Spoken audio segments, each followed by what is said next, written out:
Hello students, we will study about the chapter of social studies, that is history, chapter number 4, the Mughal Empire. So let's start the remaining paragraph. Every farmer in Sher Shah's empire was given a document called Patta, which already mentioned the area sown, types of crops cultivated, and the amount each peasant had to pay to the state as land revenue. A document like this tried to ensure that the cultivators are not cheated by the revenue collectors. Thus, Sher Shah introduced many improvements in his brief region of 5 years. Sher Shah के साम्राज्य में हर एक किसान को एक document देना पड़ता था जिसे पट्टा कहा जाता था और उसमें ऑलरेडी मेंशन रहता था कि जहाँ पर उन्होंने बीज बोया है या फिर किसी प्रकार की कोई खेती की है और उसका जो भी अमाउंट निकलता था वो किसान को पे करना पड़ता था एक भूमि कर के रूप में।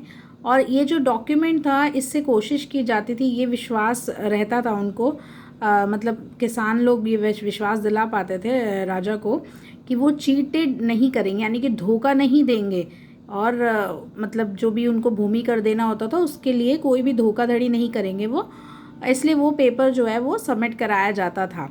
और शेर शाह सूरी ने काफ़ी सारे जो सुधार हैं उस 5 साल के दौरान में अपने क्षेत्र में किए थे, जिनसे उन्होंने लोगों को इससे रूबरू भी कराया था।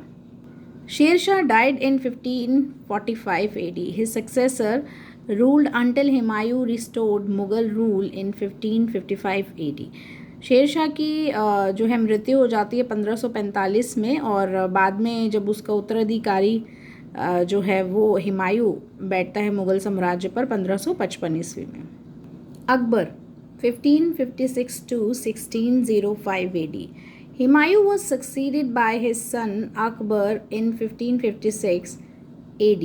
Where he was only 14 years old, Akbar became the emperor under the guardianship of Bairam Khan. अब हुमायूं जो था काफ़ी सफल उत्तराधिकारी बना और उसका जो बेटा था अकबर 1556 AD में वो केवल 14 साल का ही था और उसके बाद ही जो अकबर है वो राजा बन गया बैराम खान के संरक्षण में। अब उसके राजा बनते ही उसने काफ़ी सारी प्रॉब्लम्स को फेस किया। After becoming the emperor he faced many difficulties. The battle between the Mughals and the Afghan force led by Hemu took place at the historic second battle of Panipat in 1556 AD. Hemu was defeated and killed. The Mughals reoccupied Delhi and Agra. Akbar's region can be divided into 3 periods as far as the conquest and expansion of the empire are concerned. अब राजा बनने के बाद बहुत सारी problems को उसने face किया और जो लड़ाई मुग़ल और अफ़गान के बीच में हुई थी जिसमें उसने नेतृत्व किया था, हेमू के द्वारा नेतृत्व किया गया था और इतिहास में ये सेकेंड लड़ाई थी पानीपत की जो 1556 में लड़ी गई थी। उस हेमू को हरा दिया गया और वो मारा भी गया। मुग़ल जो है दोबारा दिल्ली और आगरा पर कब्ज़ा करना चाहते थे। अकबर के क्षेत्र को 3 भागों में उस समय में बांटा गया था। विजय और विस्तार जो है उस पर उसने काफ़ी ध्यान दिया था। अपने राज्य के विजय और विस्तार पर उसने ध्यान दिया था इसको 3 भागों में बांटने के बाद। Number 1, 1556 to 1570 AD.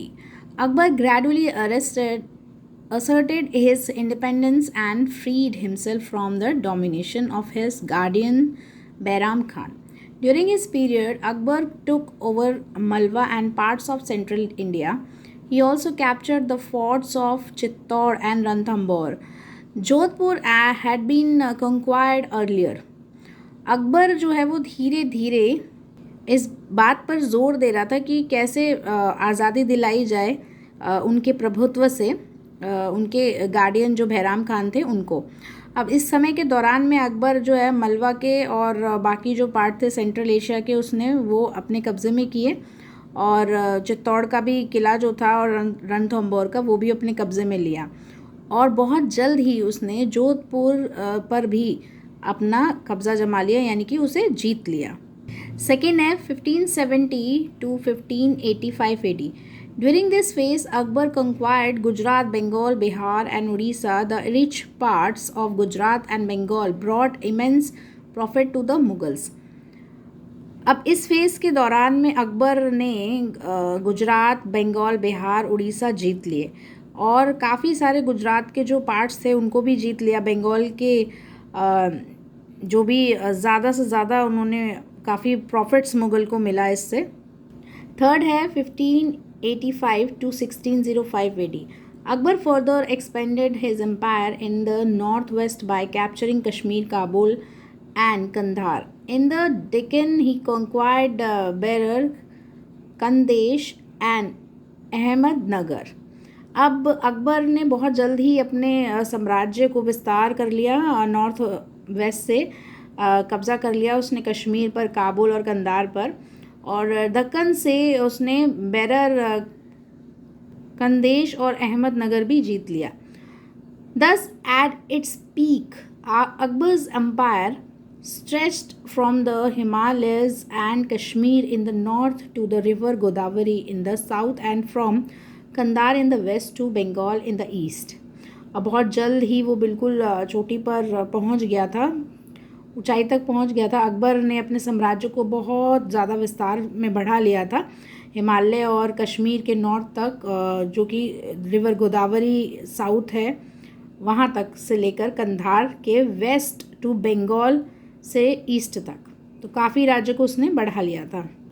Are main source of information about Akbar's reign are Akbarnama and Ain Akbari.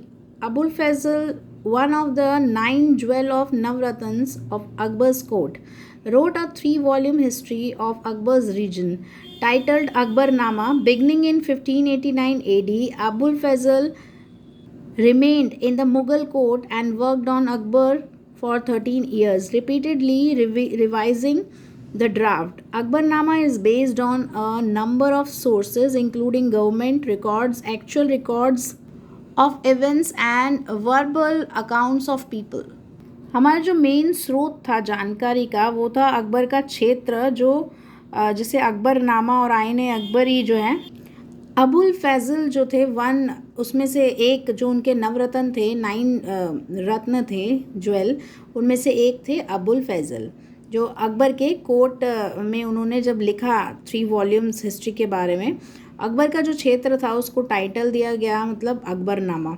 शुरुआत में 1589 AD में अबुल फैजल ने ये मुग़ल एम्पायर के बारे में लिखा. वो काम करते थे अकबर के कोर्ट में, 13 साल से ही काम करते थे. उन्होंने काफ़ी चीज़ें पिछली रिपीट की, रिवाइज़ की. उस अकबरनामा जो बेस्ड है वो स्रोत के आधार पर बेस्ड है और इसमें सरकार के रिकॉर्ड्स, एक्चुअल रिकॉर्ड्स और कई कार्यक्रम, इवेंट्स भी शामिल हैं. It give us a clear picture of the administrative, social and cultural life of India during Akbar's region. The first volume of Akbarnama dealt with Akbar's ancestors and the second volume recorded the events of Akbar's region. The third volume, Aine Akbari, gives us detailed information about Akbar's administration, land revenue and अर्जियन system. उनके प्रशासन में सामाजिक और सांस्कृतिक life जो है भारत में उनके राज्य के दौरान में थी, वो बताई गई थी. और जो पहला फर्स्ट वॉल्यूम जो है अकबरनामा जो है वो फिनिश हुआ था. और अकबर के जो पूर्वज थे, ठीक है, उनका जो सेकेंड वॉल्यूम था वो रिकॉर्डेड था, एक जो भी कोई इवेंट हुआ था अकबर्स के क्षेत्र में. और थर्ड वॉल्यूम जो था आईने अकबरी था, जिसके बारे में डिटेल कोई भी इंफॉर्मेशन दी गई थी.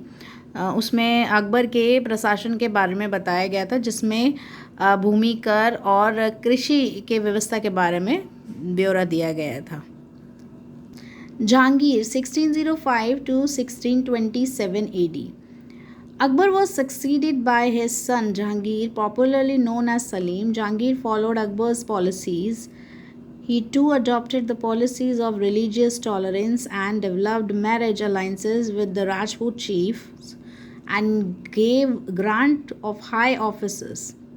अकबर जो है वो काफ़ी सक्सेसफुल उत्तराधिकारी था और वो बेटा था अकबर का जो बेटा था वो काफ़ी सक्सेसफुल उत्तराधिकारी बना, जहांगीर जिसका नाम था, काफ़ी प्रसिद्धि हासिल हुई, जिसे सलीम के नाम से भी जाना जाता था।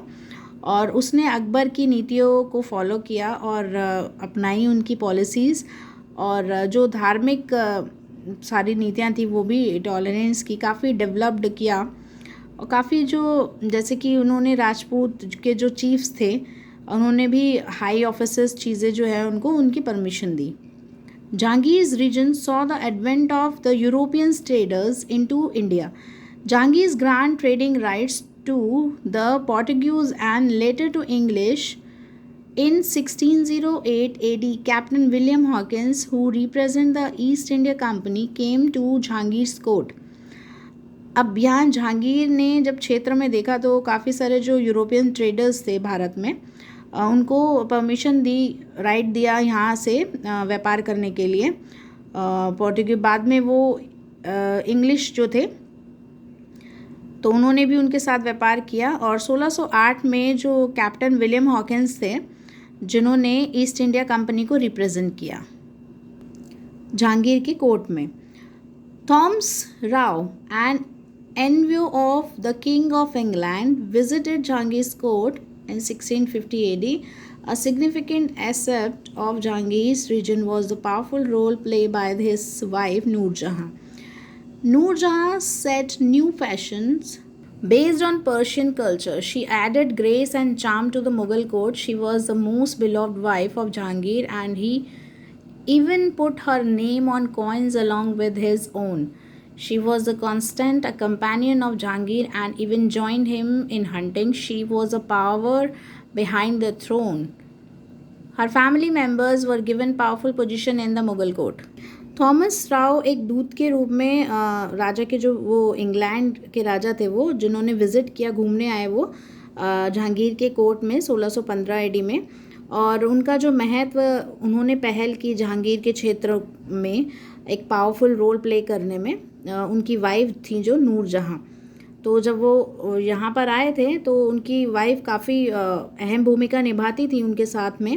नूर जहाँ ने एक अलग ही फैशन सेट किया था जो कि पर्शियन कल्चर पर आधारित था।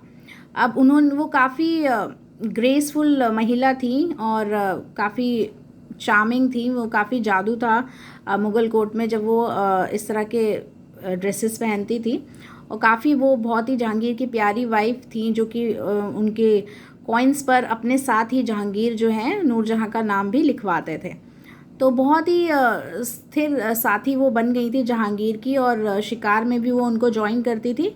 काफ़ी पावरफुल महिला थी उनके बाद वो सिंहासन की, और उनकी फैमिली मेम्बर्स भी उनको पूरा सपोर्ट देते थे पावरफुल पोजीशन में मुग़ल कोर्ट में।